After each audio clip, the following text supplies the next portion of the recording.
তৃণমূল নেতা বাবলা সরকার খুনকাণ্ডের 13 দিনের মাথায় ফের মালদায় শুটআউটের ঘটনা ঘটল মালদার কালিয়াচকের নওদা যদুপুর অঞ্চলের সালেপুর মোমিনপাড়ায়। সেখানে তৃণমূলের দুই গোষ্ঠীর সংঘর্ষে ঘটনাস্থলে গুলিবিদ্ধ হয়ে এক তৃণমূল কর্মীর মৃত্যু হয় বলে খবর। এছাড়াও ঘটনায় গুরুতর আহত হন তৃণমূল অঞ্চল সভাপতি বকুল শেখ এবং বকুল শেখের ভাই তথা নওদা যদুপুর অঞ্চলের প্রাক্তন প্রধান ইসার উদ্দিন শেখ ওরফে রাজু। তারা দুজনেই বর্তমানে আশঙ্কাজনক অবস্থায় চিকিৎসাধীন মালদা মেডিকেল কলেজ হাসপাতালে। এ খবর পেয়ে ঘটনাস্থলে পৌঁছায় কালিয়াচক থানার বিশাল পুলিশ বাহিনী। মালদা থেকে পরিমল মণ্ডলের report, crime press Bengal news.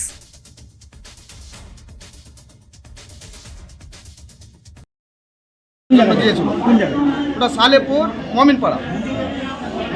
ওখানে একটা মেম্বারকে বললো যে আপনি টিএমসি করতে করতে অন্য দলে ভিড়ে গেল, তো কাম কাজগুলো করবে না, তো মানুষ তো বকাবকি করবে, কাম কাজগুলো করো, ওকে এটা বললো। তারপরে এনারা ফিতা কাটার পরে ওরা প্রায় 15-16টা লোক গিয়ে মানে মারধর করতে লাগলো, গুলি চালাতে লাগলো, ইট দিয়ে মারতে লাগলো। ওটা আপনার জাকিরের ছেলে। জাকিরকে? ওটা আপনার কাসিমনগরে।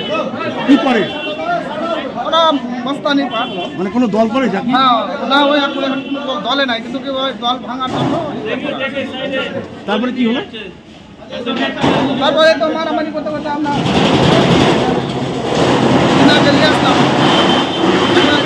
ডেট হয়ে গেছে, একটা ওখানে ডেট হয়ে গেছে। কি নাম যে মারা গেছে? ভাষা বলে। দুজন আহত, তাদের নাম কি?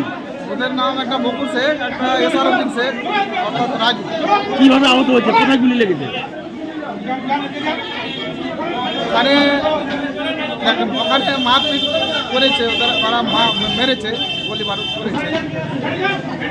আপনার নাম কি? মাহবুব।